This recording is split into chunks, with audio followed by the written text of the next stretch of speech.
Dans l'édition d'aujourd'hui, je vais partager avec vous qu'est-ce qui se passe entre la société américaine Microsoft et la société chinoise TikTok.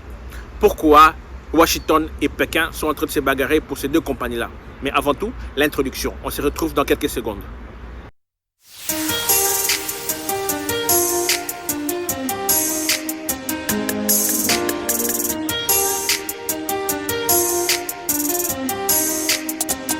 Bonjour tout le monde, j'espère que vous allez bien. Bienvenue sur ma chaîne YouTube Oasis Finance.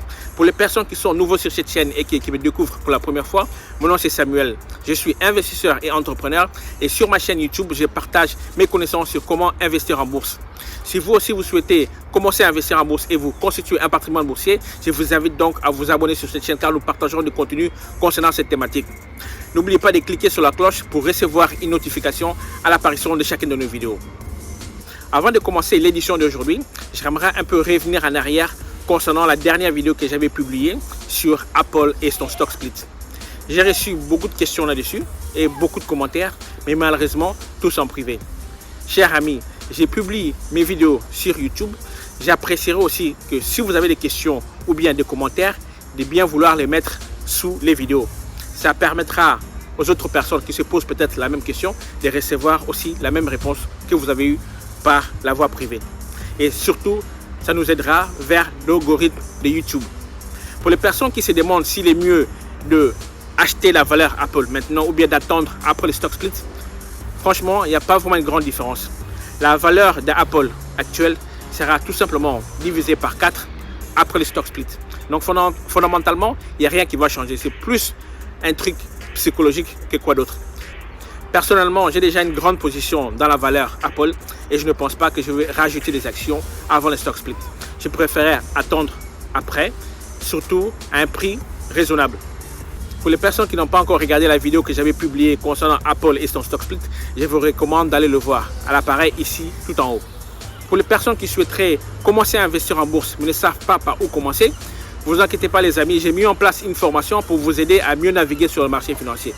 Pendant cette formation, nous allons déterminer ensemble quel est votre profil en tant qu'investisseur, quelle est la stratégie qui va avec votre situation personnelle et financière, quels sont vos objectifs en tant qu'investisseur et surtout comment vous aussi pouvez être rentier sur le marché financier. C'est une formation très enrichissante, donc que je vous recommande si vous n'avez pas vraiment beaucoup d'expérience. Pour les personnes qui sont un peu plus avancées, je suis aussi en train de préparer une formation pour vous que j'espère pouvoir finaliser vers début septembre. J'offre la formation sur comment investir que je vous recommande si vous voulez vraiment être rentier sur le marché financier, mais aussi l'accompagnement qui va avec.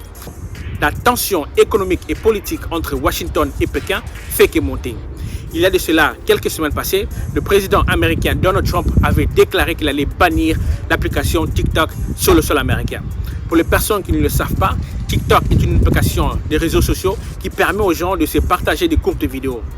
C'est devenu une très grande sensation aux États-Unis et ça commence à faire peur à Washington.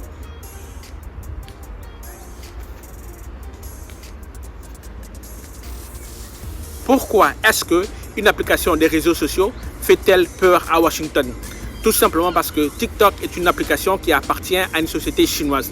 Et entre Washington et Pékin, rien ne va. Washington veut faire mal aux Chinois et c'est pour cela qu'elle cherche à bannir l'application TikTok sur le sol américain. En apprenant cette nouvelle, Microsoft s'est dit voici une opportunité en or à ne pas rater et ils ont sauté sur le train. Microsoft a fait du grand lobbying près de Washington pour que Washington puisse revenir en arrière sur leurs décisions.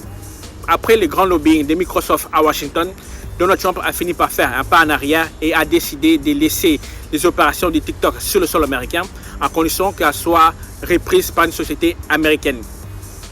Washington a décidé de rentrer dans la danse pour faciliter les négociations entre la société américaine Microsoft et la société chinoise ByteDance qui est le parent holding de l'application TikTok. Les conditions de la Maison Blanche sur cette affaire sont les suivantes. Premièrement, Washington demande à être rémunéré pour son travail. Washington exige une partie du gâteau dans cette transaction. Deuxièmement, Washington a donné 45 jours à Microsoft pour clôturer cette transaction. Quelques jours après, la société américaine Twitter a dit « Pas si vite les amis, moi aussi je vais rentrer dans la piste de danse ». Twitter a annoncé elle aussi qu'elle était en négociation avec la société chinoise ByteDance pour racheter les opérations de TikTok sur le sol américain, canadien et australien. Donc la bataille a commencé. Qui va gagner? Qui va sortir vainqueur dans cette histoire? Microsoft ou Twitter? Ça reste à voir.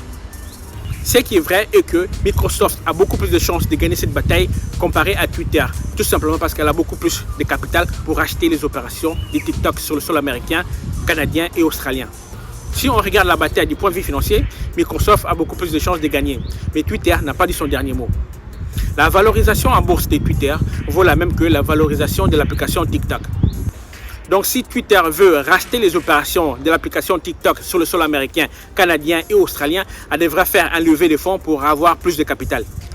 La grande question que tout le monde se pose, peut-être vous aussi, est pourquoi est-ce que Microsoft cherche-t-il à racheter les opérations de TikTok sur le sol américain, canadien et australien? La réponse est tout simple. Les données des utilisateurs. Les données personnelles des utilisateurs vaut de l'or sur le marché. Quelque chose que beaucoup de monde n'ont toujours pas compris, même aujourd'hui. L'application TikTok a presque 1 milliard d'utilisateurs. En rachetant les opérations de TikTok sur le sol américain, canadien et australien, Microsoft investit de cette manière-là sur les données des utilisateurs de l'application. Ce que Microsoft cherche réellement à acheter, c'est les données et les utilisateurs de TikTok. TikTok est une sensation en ce moment, surtout parmi les jeunes. Et en investissant sur TikTok, Microsoft va remonter sur les games et en attirant beaucoup plus de jeunes pour des décennies à venir. Si Microsoft réussit cette opération, elle va non seulement avoir LinkedIn pour les professionnels, mais TikTok pour la jeunesse pour des décennies à venir. En rachetant l'application de TikTok, Microsoft va commencer à pouvoir conquérir avec Facebook et Google. L'achat de l'application TikTok est une opération qui est très importante pour Microsoft pour des décennies à venir. Si Microsoft réussit à acheter les opérations de TikTok, elle va avoir la jeunesse avec elle pour des décennies à venir. Et c'est sur ça qu'elle va miser. Jack Dorsey et Twitter n'ont pas dit leur dernier mot, donc la bataille reste à suivre. Voilà les amis, nous sommes arrivés à la fin de cette vidéo. Merci de nous avoir suivis. J'espère que vous avez aimé le contenu. Si vous avez des questions ou bien des commentaires, mettez-le et je vous répondrai. On se retrouve à la prochaine vidéo. À très bientôt. Au revoir.